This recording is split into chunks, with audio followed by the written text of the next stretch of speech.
here again.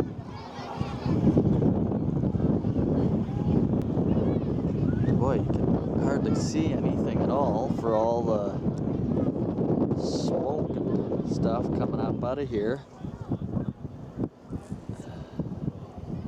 But you can see down into this, not bad.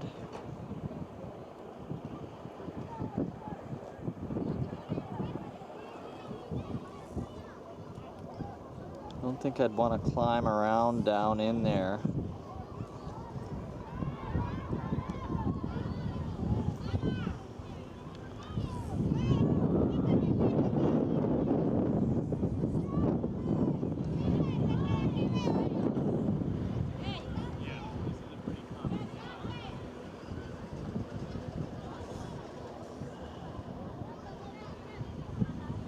They say you can only stay here for about 5 minutes in this area because of the smoke and respiratory problems and that.